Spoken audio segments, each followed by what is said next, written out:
I'm going to try to explain the current madness. Now, before I do this, I have to say up front, this is going to take a while. There are many contributing factors to this, and I should also say that this is not going to be me ranting about it or, just saying it's stupid, it's silly, it's insane, it's, based on lies and all that stuff. I will point out that it is stupid, silly, insane, and based on lies, but I want to go beyond that. I want to try to actually explain what is going on, okay? Because I think we need to understand what is going on. It's not enough to just rage against it. We have to try to understand it if we want to, prevent it, mitigate it, deal with it, escape from it, like whatever we want to do, we need to understand it first.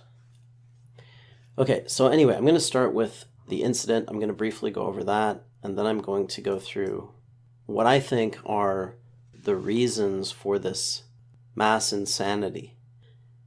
Okay, so on May 25th, 2020, George Floyd, a black man, died while being arrested for using a counterfeit bill to buy cigarettes.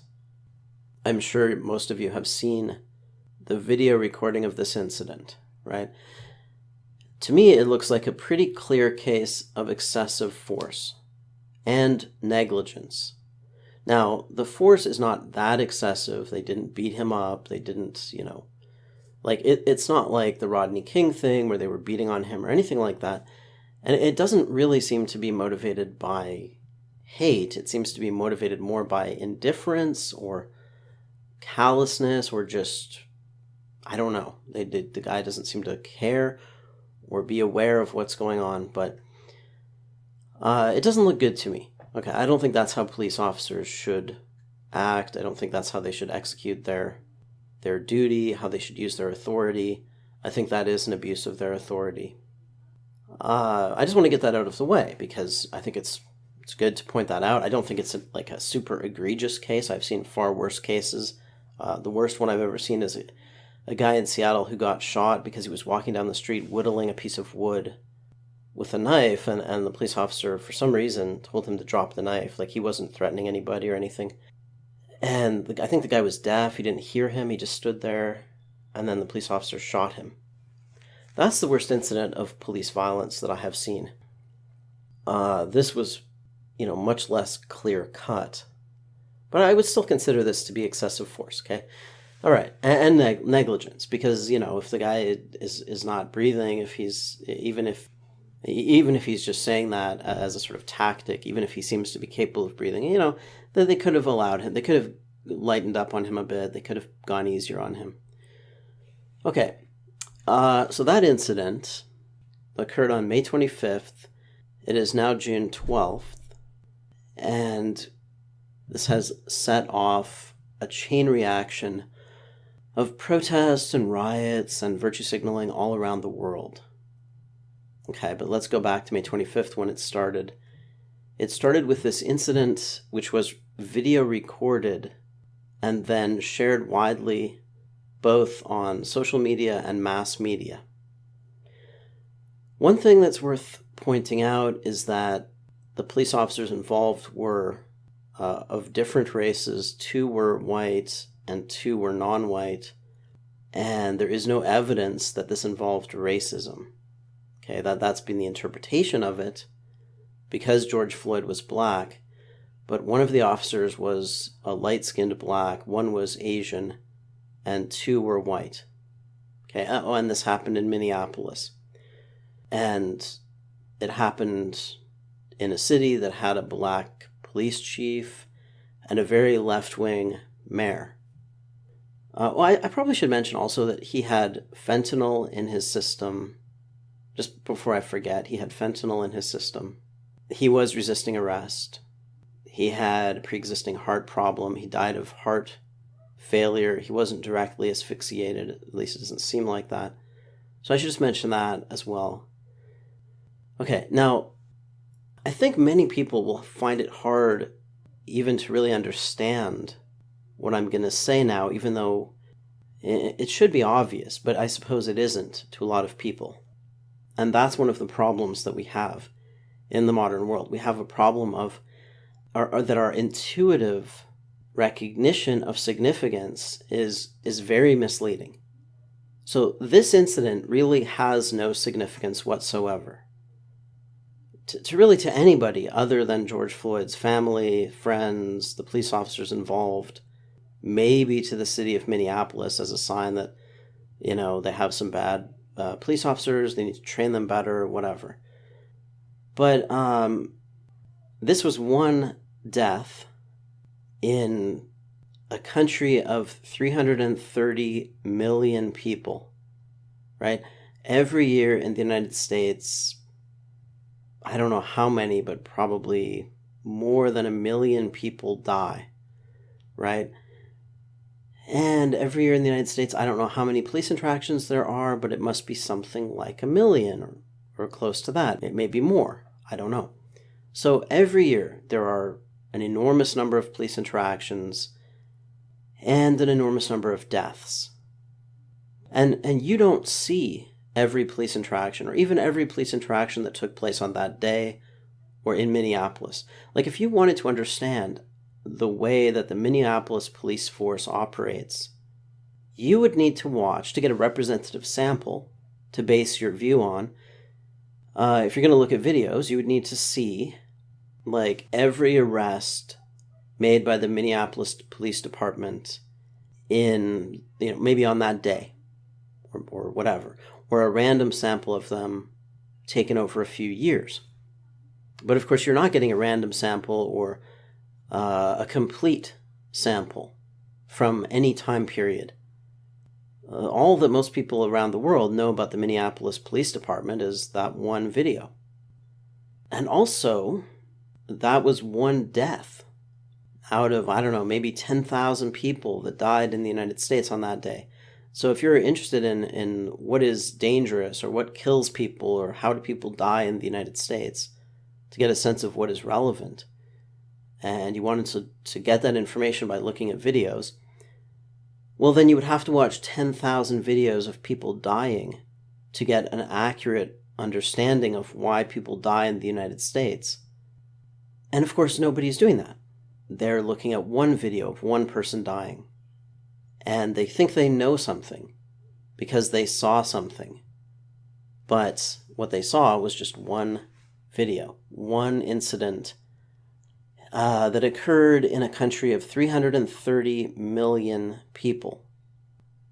And I'm going to come back to this, but this is important, that even when something is real, like it actually happened, it can still be misleading to observe it if it has been filtered, right? If you're only seeing selected data, then you're not seeing reality, even if the data are real.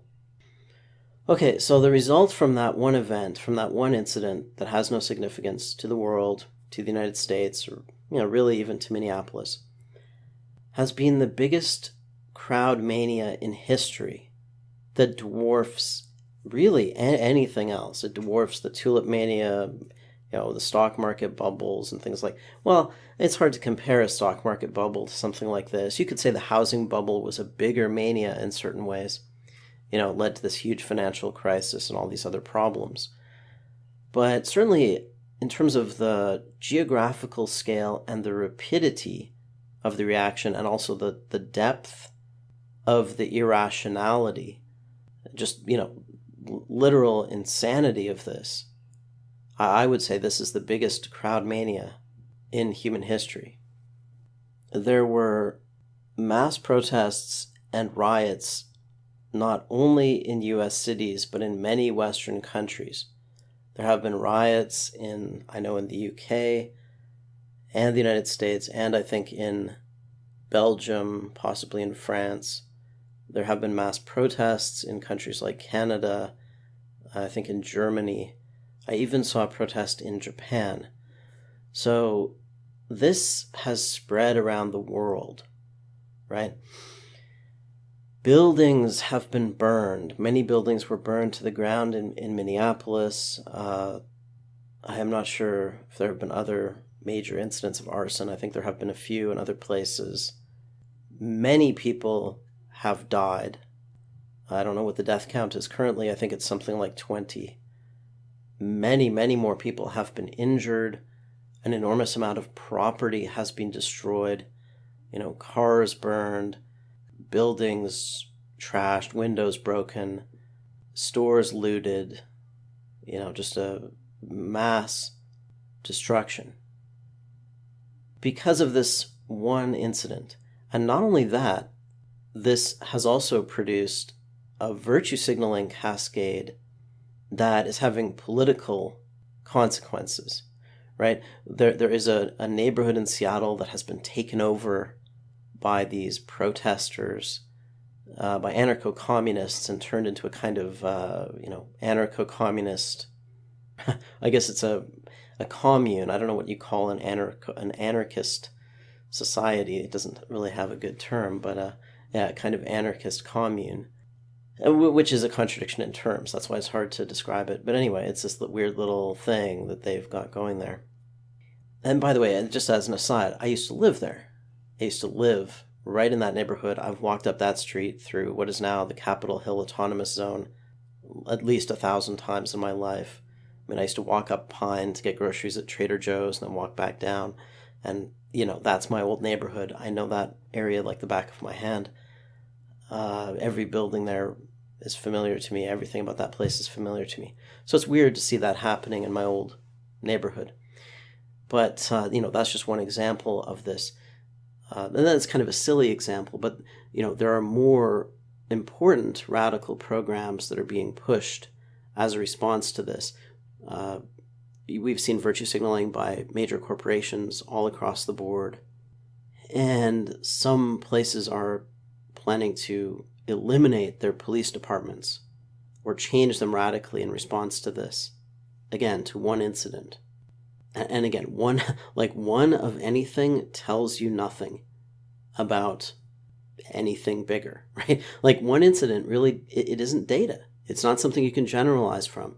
It doesn't really tell you anything, and yet people are basing radical political change and mass destruction on the observation of a single incident. We've seen very strange, essentially religious behavior as a response to this. We've seen people kneeling down, kissing the feet of black people. Of course, there's the chanting of mantras and all kinds of, just sort of ritualistic, sort of tribalistic behavior, right? We're seeing almost a primitive kind of spirituality around this. George Floyd has been basically elevated to sainthood by this insane mob.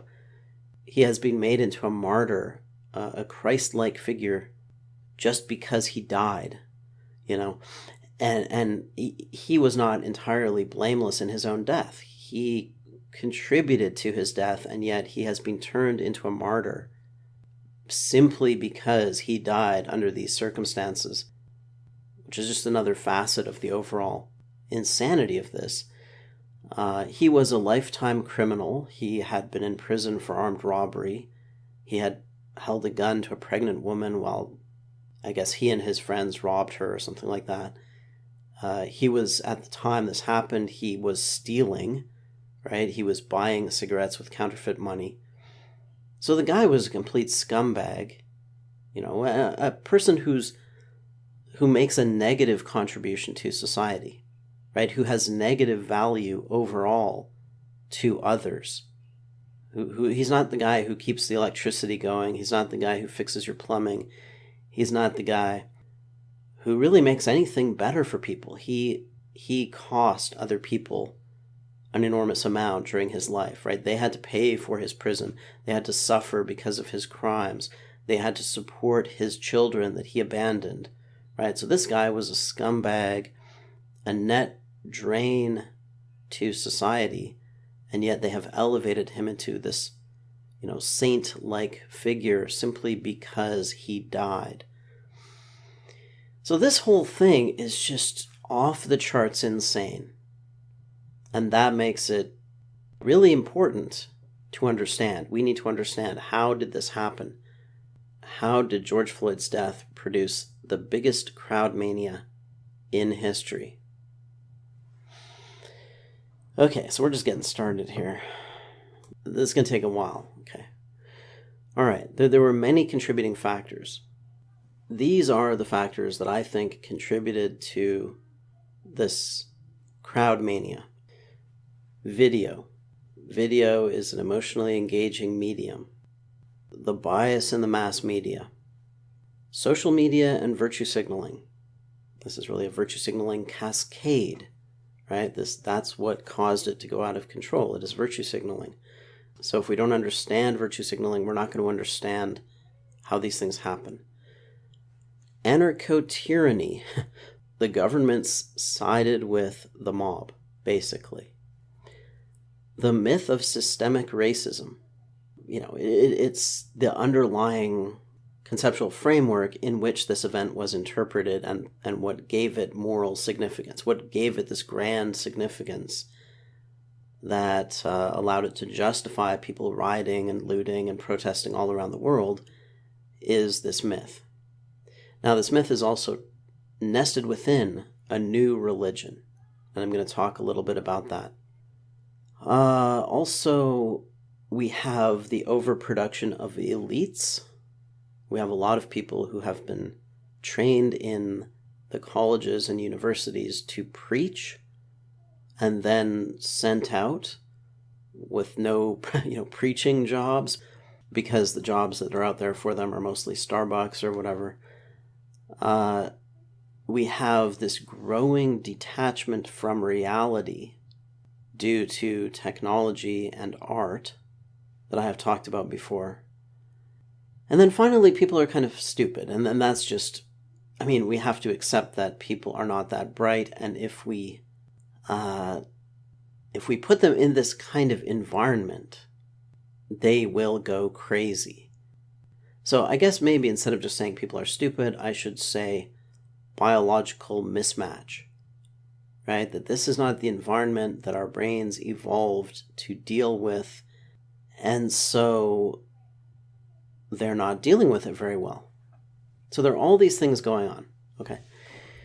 And I'm going to go through them one by one, slowly and painfully. So this is going to take a long time. Okay, video. Visual media have a more powerful effect on emotions than words and numbers. They say a picture is worth 1,000 words, so a video is worth maybe 1,000,000 words, right? As primates, we are highly visual. We use facial expressions to signal emotion. And we have this mechanism of emotional synchronization called empathy. It has two directions to it. People usually use the word empathy to mean positive empathy, but there's also negative empathy, right? Like if you hate somebody, it feels good to see them in distress. So anyway, we have this mechanism in our brains that responds instinctively to faces. So seeing a face has a powerful effect on us. Seeing somebody in distress while another person is kneeling on him and is just indifferent to his suffering, that is very powerful. That is an emotionally powerful experience, even though it really doesn't have any significance to your life. But your brain doesn't know that, right? The part of your brain that is interpreting that experience, you might consciously know that you're not there, that's just one incident out of 1,000,000 or whatever. But the part of your brain that's interpreting that is just interpreting it directly as if you were there, as if you were watching it. There's that saying that is attributed to Stalin, although he didn't actually say it in this way, but we'll just attribute it to him anyway. A single death is a tragedy. 1,000,000 deaths is a statistic. Okay, and I've already talked about this a bit. We didn't evolve to either get information through artificial media like, video, the internet, TV, whatever. And we also didn't evolve to interpret statistics. statistics would give us an unbiased understanding of the world, or relatively unbiased if we trust the source of the statistics, and it would allow us to form a model of what's going on in the world. But most people can't even understand a percentage. So most people can't understand statistics, right? And we didn't evolve to get our information from media. We evolved to get it from reality. And so we are very easily fooled by information that is delivered to our brains through media. And that's why a single death is a tragedy, but 1 million deaths is a statistic. You didn't evolve to care about 1 million people, or to relate to 1 million people, or to even be able to grasp the concept of 1 million deaths. You evolved to relate to individuals, right? Primates are social animals, but they're not really herd animals. They live in small groups, and they relate to each other emotionally and personally. And so watching a single person die is going to have way more of an emotional effect on you than reading a statistic, a table of statistics about, millions of people living and dying. So that's part of it. And this is why modern technology is so dangerous.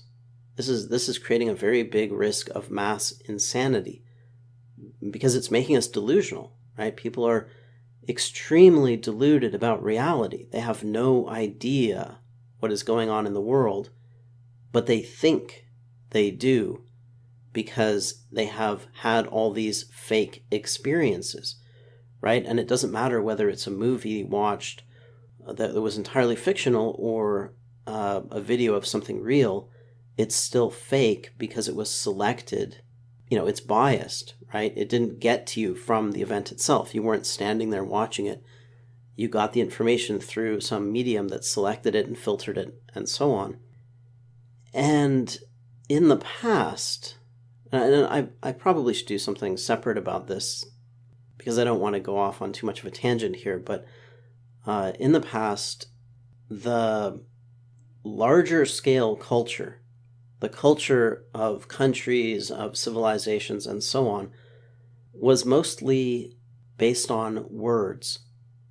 Now, it wasn't always like that, but after the printing press, the printing press led to the Enlightenment, right? And the printing press led to the Enlightenment because it allowed for mass literacy, and it allowed people who were good at writing, and thus good at thinking, to attain greater cultural influence.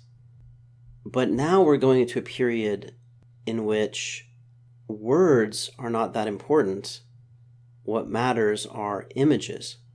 So now we're going into a period in which your appearance is becoming more important, right? Like, so in the early days of the internet, when it was mostly text, that was one of the nice things about it. It didn't matter if you were good looking or not.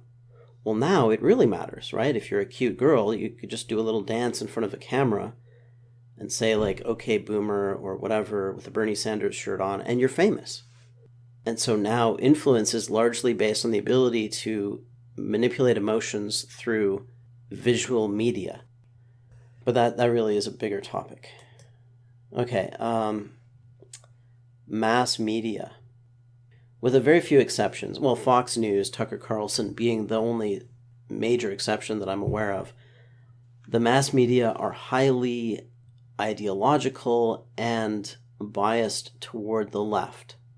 I'm not saying Tucker Carlson isn't ideological, he's just biased more toward the right. And in the current climate, though, that comes across as being more rational than something like CNN, right? CNN now seems like a religious institution, basically. I was talking about this with Mordecai McFly the other day, and he brought up a very good point, and I want to give him credit for that, which was that we don't normally see people dying in the mass media. They normally hide the bodies. They normally hide death, and this is supposedly out of respect for the dead, right? And yet, every now and then, they make exceptions to this. A classic example is the dead boy on the beach. I think his name was Alain Kurdi, this young boy who died when his father tried to take him to Greece from Turkey, and the boat capsized, and he wasn't wearing a life jacket, and he died. And this highly emotional image was used as propaganda by the mass media to promote letting the refugees into Europe, right? So basically to promote mass immigration. The same kind of thing happened here. The media made an exception to the normal taboo on showing us death, and they pushed this incident as news. So that's another thing that they did. They decide what is significant, right? And they don't decide it based on what is actually relevant, informative. Otherwise, the media would mostly be showing you statistics. But who wants to look at statistics? Most people can't even understand them. So instead, they show you incidents. But the incidents are selected to generate an emotional reaction, to be interesting, to, appear to be significant, even though they are not really significant because the world is really big, right? And they've been pulled out of it. But anyway, so they decided that this was news. And you can think about all these other cases. There are many examples of the hypocrisy of the mass media where white people are brutally killed, and that is not really news, or that is presented in a sort of sanitized way, so you don't see the bodies are covered up. They talk about it from another angle. But this thing they pushed as significant, important, meaningful, representative of a larger issue, right? And they presented it within a moral narrative as, the problem of racism. And then when the riots started and the looting started and all this other stuff started, they also lied about the reaction that this provoked. They have deliberately misled people about the nature of the reaction. They refuse to say rioters or terrorists, and instead they use terms such as protesters. They have talked about this being largely peaceful, even when buildings are burning in the background, right? There's this now. It's really funny, actually. There's this guy saying, "Oh, the protests have been largely peaceful," and he's standing in front of a burning building. It's like that meme of the dog sitting in the fire kind of thing.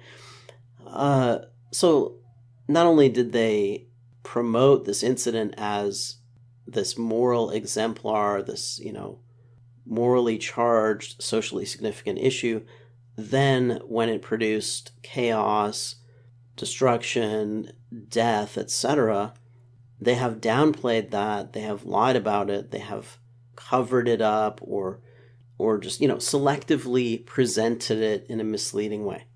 And they have, throughout this entire thing, been providing a moral justification for it. They have brought on the experts, the so-called, racism experts, to tell people over and over how, systemic racism is this huge problem. And so what if a few people die? I mean, they don't say it in that way, but, the message is this is justified. The problem of systemic racism is so big that, what's a little rioting and looting by comparison? So, yeah, the mass media played a very big role in creating this mess, as they usually do. But, mass insanity can happen on its own. And social media has also enabled mass insanity. Okay, so now we have to talk about virtue signaling. Virtue signaling has to be understood as a competition for social status. Okay, it is not altruistic. The people who are signaling how much they care about this oppressed minority or that issue or whatever, they really care about themselves, and what they are really doing is competing for status. They're saying, hey, look at me, I'm cool, I'm a good person, right? Now, I'm not going to get too much into the psychological reasons for that, but that's what they're doing. They're competing for moral status. And because it's a competition, it tends to escalate, right? Because if you're signaling in the same way that everybody else is, you're not going to get ahead of them. And so this virtue signaling competition creates purity spirals. It also creates a demand for things to signal with, right? So there is a huge demand for incidents like this that fit a certain moral narrative that can then be used to signal with. So that's one of the reasons why the mass media promote issues like this, because they get attention. And one of the reasons they get attention is that people are looking for things like this to use to signal their virtue. And I'm not saying that they don't experience some kind of empathy or feel sorry for George Floyd or disgust at the police officer or whatever. But the reason they share it is to claim moral status for themselves, to show others that they are good. Okay. And social media enables this on a massive scale, right? And not only does it enable people to signal on a massive scale, it coordinates their signaling. Because once people start signaling with something like this, other people repost it, propagate it, signal it themselves, etc. So things can propagate through social media very rapidly by virtue signaling, right? And that's how this spread around the world. It was partly mass media, but it was also partly social media. So initially, this spread because of a virtue signaling competition. Now, once a moral belief becomes widespread, then it becomes dangerous to disagree with it, and it can even be dangerous not to publicly profess it. So that creates another incentive for people to publicly signal that belief, right? So a lot of people are now publicly professing this moral belief. They're professing their agreement with Black Lives Matter, that this is a major social issue, we must fight against racism, etc., etc. And that makes them ego invested in that issue. Because once you go out and publicly profess it, now it's much more difficult to change your mind, because if you change your mind, you're not just changing it privately, you're changing it publicly, right? So that's one of the reasons why moral delusions and things like religious beliefs become entrenched.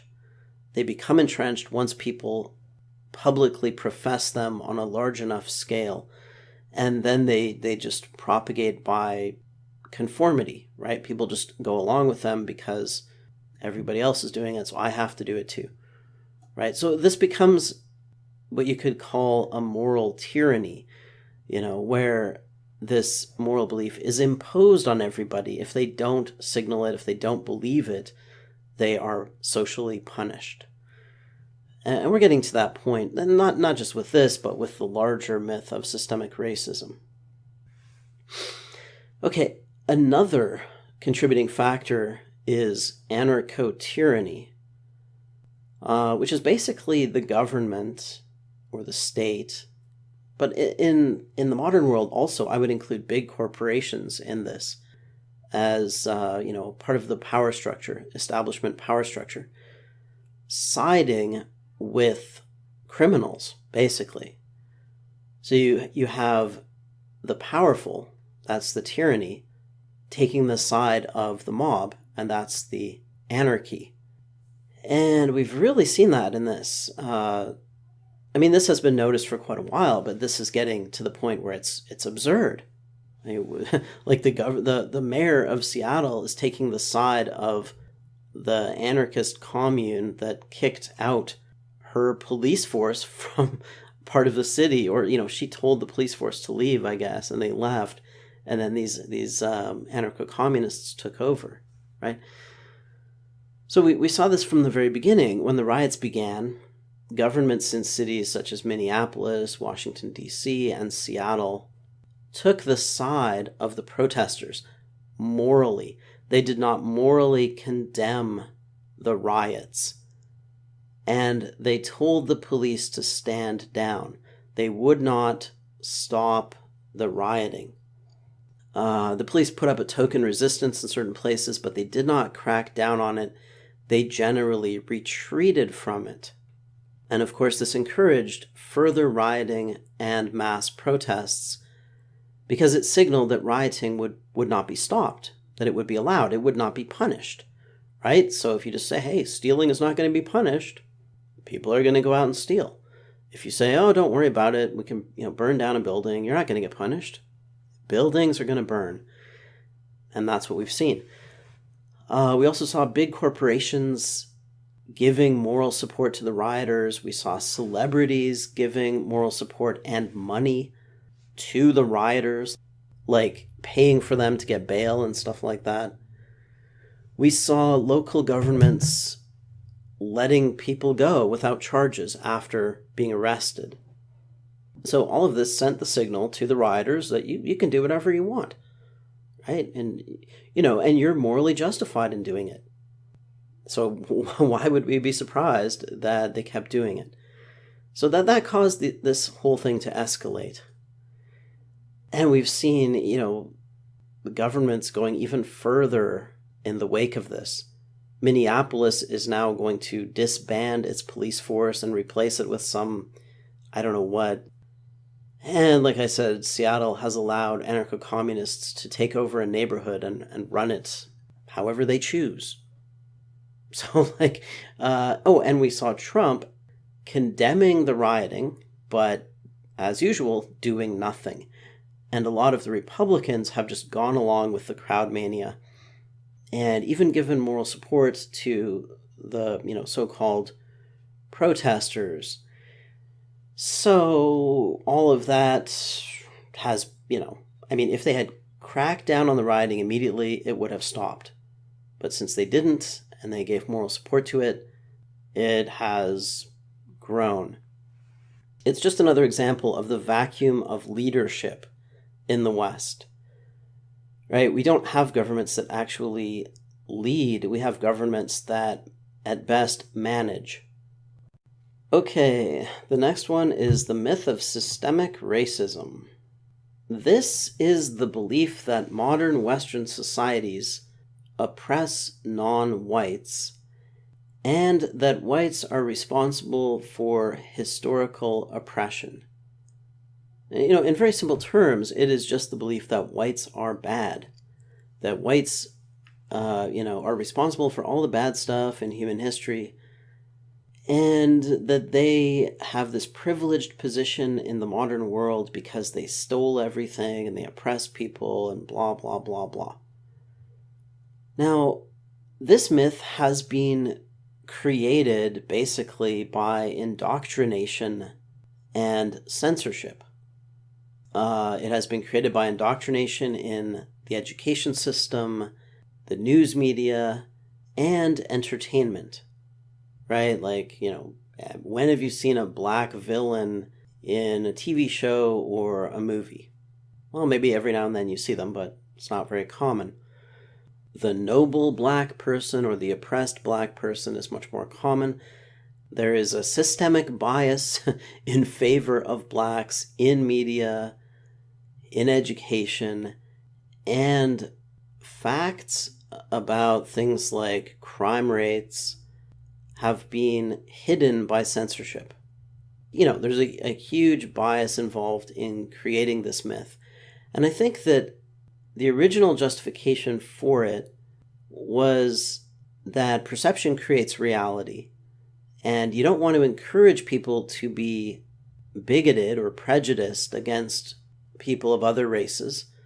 So you shouldn't feed their prejudice or bigotry. So it sort of assumes that at least white people have this innate tendency or this, legacy of viewing non-whites as subhuman, lesser, and so on. And that's the problem. That's why non-whites don't, or some non-whites like blacks don't do as well in white societies.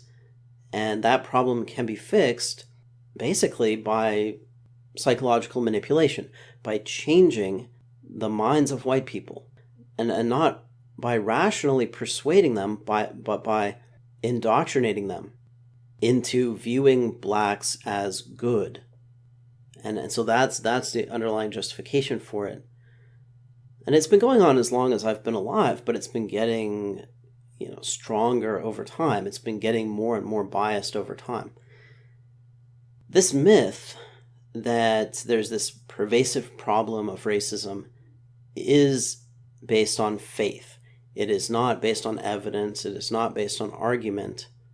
It is based on faith, and it is protected by censorship, by the taboo on questioning it, right? Because if you question it, that is considered to be racism and part of the problem, right? So if you don't believe in systemic racism, then you are a racist, and not believing in systemic racism is systemic racism.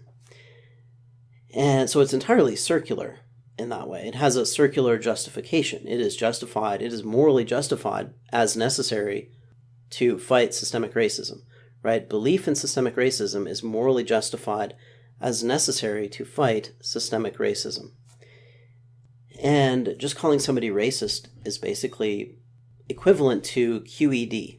It's an argument ender, right? It's considered to be, in and of itself, sufficient to dismiss an opposing view. And not just an opposing view, it dismisses anything. It dismisses statistics, right? You can't, like, if I just put out crime statistics on Twitter, people will call me a racist, ignore the statistics, and block me. Because the truth really doesn't matter. They're afraid of moral contamination by these evil ideas.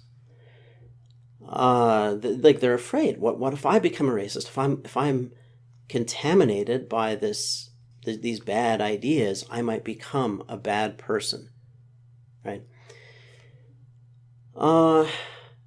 This myth is part of a larger system of belief, a kind of overarching left-wing ideology that has become culturally dominant in the West, and that itself is nested within what I call the religion of humanism, this replacement for traditional religion. And so partly the vacuum created by the decline of traditional religion has been filled by this new ideology, this new religion of humanism, and leftism is a kind of humanism. And the myth of systemic racism is a moral narrative within that religion. And that's why you get the religious characteristics of this movement. The basic idea behind humanism is that I usually make fun of it and just say humans are magic, but it really is that humans are magic. It's based on a utopian conception of human nature and progress. And another way to think about it is that it transfers divinity from God to humanity. Humanists believe that human nature will generate a paradise if it is liberated from constraints. And those constraints could be superstitions, things like bigotry or prejudice, older religions, and also things like poverty, or in the past they used to talk a lot about having a bad childhood or whatever, right? So the idea is that every human being has this potential to be good, and this potential must be unleashed by removing constraints. So it doesn't have this view that humans are sort of essentially bad and need to be controlled, or have the potential to be, bad, and thus control is important. Instead, it has what you might call the unconstrained view of human nature, that, constraints on human nature are essentially bad, they're not necessary, they're put in place to oppress people. And there are some people who have the potential to be good but choose evil. But then there are a lot of people who are basically good, and if they do bad things, it's because they were oppressed. And leftism is one version of humanism. It's like militant humanism. It's humanism, or you could say authoritarian humanism. It's the idea that we must liberate human beings from oppression now by force. Whereas you could say liberalism is the idea that progress will emerge gradually and incrementally. Well, there are more differences between them than just that. But I don't want to go off on a huge tangent about that. But leftism is a humanist ideology. It's nested within this overarching humanist belief system.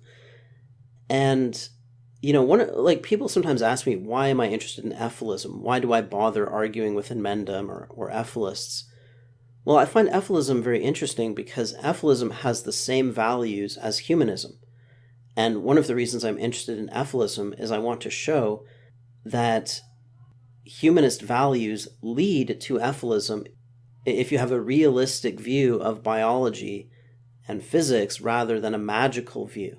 If you have a more realistic view of nature and human nature, then these values produce Ephilism. So humanism, even though it is not presented as a religion of death, destruction, it's not presented as anti-life, it is actually anti-life. And the core values of humanism are the same as Ephilism: hedonism and altruism.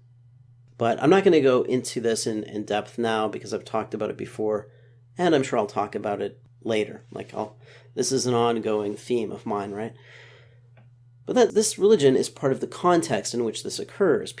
And it's also important that people are hungry for religion. We have there's another myth in a way that the separation of church and state is kind of a myth. We have this idea in the West that we should keep religion out of public life. It should be a private thing, because if it's in businesses, if it's in the government, then it will oppress people, right? Like if you have Christian symbol, let's say you had a coffee shop that had Christian symbols everywhere. I don't think that's illegal, but it would be frowned upon because that would be exclusionary. I mean, it would be like saying, well, if you're Muslim, this isn't your coffee shop, right? So we have this taboo on bringing religion into the public space, and we have a legal separation of church and state. But this only works on things that we publicly recognize as religion, and it has allowed this new religion, which is not generally recognized as a religion, to completely pervade public life. So humanism right now is like a crypto religion. It is a religion, it acts like a religion, but it is not recognized as a religion. So you can have humanist values, beliefs, and symbols pervading popular culture, used by corporations and governments in propaganda. And that is one of the reasons why this new religion, in its various forms, has become so pervasive. Because we created a vacuum by removing traditional religion from the public space. Now, I'm not saying we can just go back to traditional religion. I don't think that's possible or desirable. But we do need to recognize the nature of beliefs and the importance of religion in public life. Anyway, that's a topic for another time. But it's important to understand that's part of the overall context. Okay, another cause is the overproduction of elites. I'm not sure who coined that phrase, but it's a great phrase, the overproduction of elites. Basically what it means is that we have sent too many young people to college, and they don't really have anything to do either there or when they get out.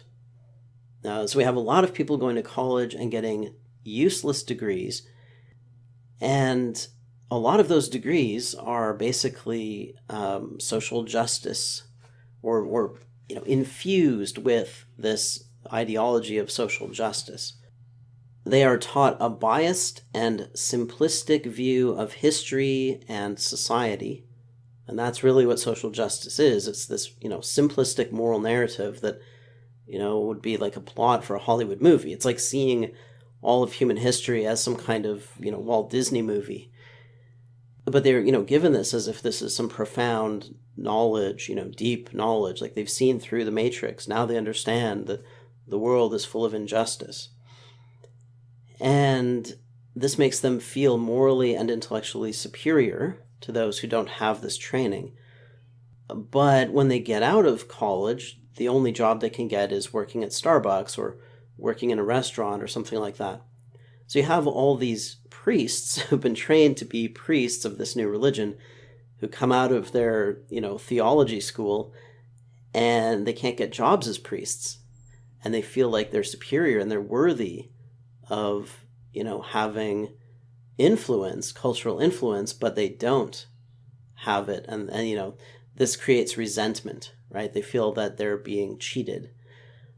So we've created this large, underemployed, frustrated, priestly class and unleashed them on the world. And so now they're just going around doing what they were trained to do, which is preaching or, moralizing, right? And of course, part of this is that we have so many young women who are unmarried and have no children. And so instead of focusing on their families, they are putting their energy into moralizing, into being Karens, right? The Karen meme is a symptom of underutilized femininity, right? Where we're not using women to do what women are good at doing. We have frustrated them and then turned them into these obnoxious Karens. So, yeah. All right. And finally, I'm at the end of this. The last thing I'm going to talk about, and then there's more I could talk about, like Trump derangement syndrome and all that, but, it's long enough already, right? But this one I wanted to go through because it is very important, and it's something that most people don't even really have any understanding of. We have become very sheltered and very removed from reality. In the modern West, people are very sheltered not only from hardship and danger, but from knowledge of reality. Like, you don't have to cut the head off a chicken, right? You go to the store and you buy a little package of chicken tendies. You don't see the brutality of nature. If you see nature, you see some kind of sanitized, movie version of it or something that you watch on YouTube or whatever, or on Netflix. You're not going out in nature, and you're not getting your hands dirty, and you're not getting them bloody, and you're not seeing those aspects of reality. We have created this very safe and comfortable environment that protects us not only from the physical hardships that our ancestors had to live with, but also from some of the less emotionally appealing aspects of life, right? From death, for example. So we are physically and informationally sheltered. And not only that, people are consuming an enormous amount of artificial information, or in other words, art. People are, they have replaced real experience, direct experience of reality with the consumption of art forms. And what this does is it creates a kind of knowledge in people's heads, but it's not about reality, it's about fiction. But your brain doesn't know the difference. Your brain doesn't know that you don't know about reality. Your brain doesn't know that this knowledge is actually about fiction. It feels like knowledge. When you go to interpret something in the real world, your brain is going to take a pattern that it has abstracted from fiction and apply it to reality and interpret reality through this pattern that it has learned from fiction. I'll give an example of what I'm talking about. A while ago, I think it was a year ago, maybe even longer ago, there was a picture that circulated widely on the internet. I think it was a short video, a little story, like a little National Geographic story, something like that, about a starving polar bear. It showed this polar bear who was clearly injured and was starving to death because, I guess, he couldn't hunt. And that is the typical fate of most predators in nature. They die when they become too injured, too weak, too old to hunt. So that happens to every bear, basically. Maybe there are a few exceptions, but it happens to most bears. Every bear dies, and most of them die in that way. They die because they get too old to hunt, or they're killed by some other bear or something like that. But usually they get injured, then they crawl off and die. Okay. This picture was widely circulated as part of a moral narrative about climate change, as if climate change was the cause of this bear's bad condition. There was no evidence that this bear's condition had anything to do with climate change. The bear seemed to be injured, like maybe he had broken his leg or something, which is pretty typical for an animal that leads a very rough life, like a polar bear, traveling across ice floes and attacking walruses and things like that. But anyway, this was presented as, this poor bear is suffering and we have done this to the bear. And I was astonished by this because I know that that's how nature works. Every bear dies, right? But people, just because they have lived lives that are so sheltered, they have not seen death. They don't even really see suffering. And I saw somebody comparing this to the Buddha story, right? In the Buddha story, Buddha has lived a very sheltered existence as a prince. And then he goes out of the castle and he goes out into the world. And I think he sees an old man and a sick man, maybe a dead man, something like that. And so he suddenly becomes aware of suffering, like of the dark side of life. And this, of course, generates in him this philosophical problem. Why is there suffering? How can we overcome it? And he makes this his life's work. Okay, that's the Buddha story. And I saw somebody comparing these SJWs to Buddha, not really favorably, but using that as an analogy, that they have been so sheltered, and then you show them something that is brutal, that is bad or not sanitized, and it has a much bigger emotional effect on them because they have led such sheltered lives, right? Policing is a dirty job. It involves punishing people, right? It involves restraining people, punishing them. Justice is brutal. Same thing with farming. Farming involves killing animals, destroying ecosystems, killing off pests, etc., etc. Life involves destruction. Life is violent. And you raise a generation of people who have been protected from that basic fact about life. That makes them very susceptible to utopian ideologies.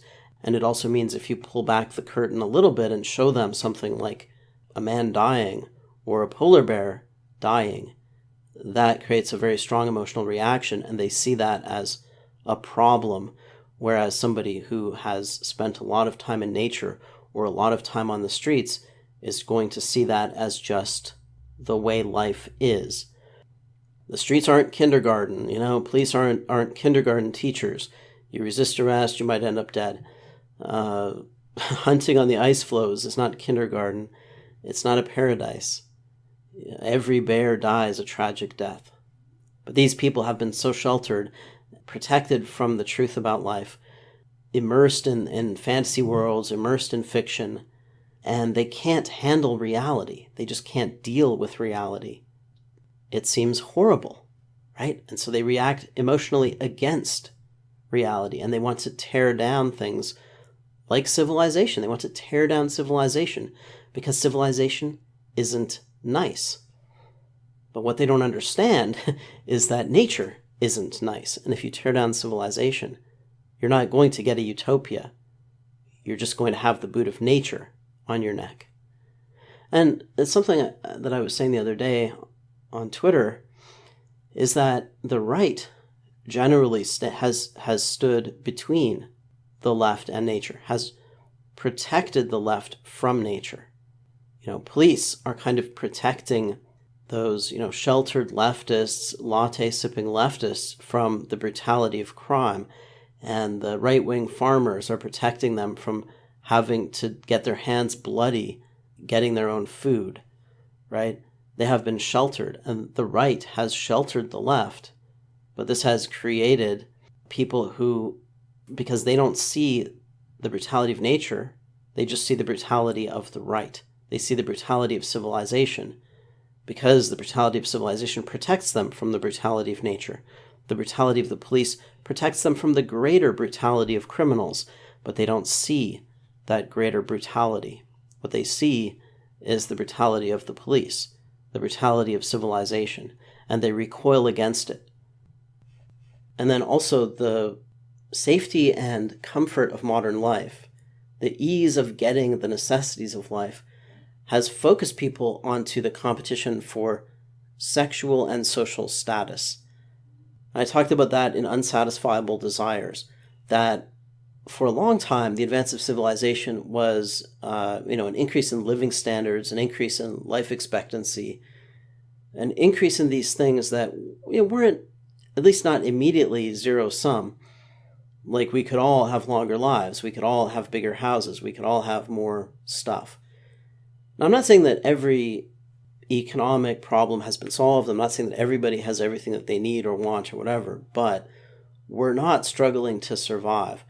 For the most part, we are struggling for sex and status.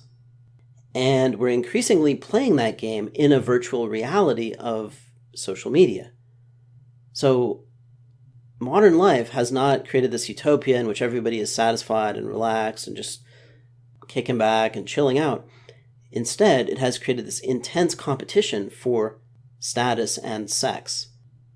And thus, it has created this intense focus on signaling behavior.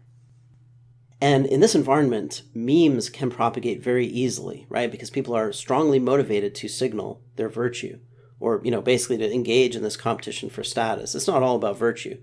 Like driving a Mercedes is a way of signaling your status, right? I mean, a Mercedes is no better than a Honda, but it's better as a signal. So people are doing that. They're signaling, and we have created this technology that allows us to engage in this signaling competition very easily. And that has made us very susceptible to memes, right? For memes to take over human minds and use them as replicators. Memes can act like viruses by taking over somebody's brain and motivating them to spread the meme. So anyway, we're living in a time when human nature is so out of sync with reality, and like the environment we have created for ourselves is, we're so badly adapted to this environment. It's not killing us. It's been made to fit our desires too well. But it has, and I've talked about this before, so I don't want to go off on a huge tangent, but basically, in a lot of ways, we are just fapping. Like, life has become masturbation. Instead of acting into the world to reproduce, to do things that lead to reproduction, we've short-circuited our brains. We're just acting into the world to get feelings in our heads, which humanism says is the purpose of life anyway. Hedonism, right? Or is the good. The ultimate good is just the feeling. Okay, that's it. I'm going to end it there. I think I've gone on long enough. As always, thanks for listening.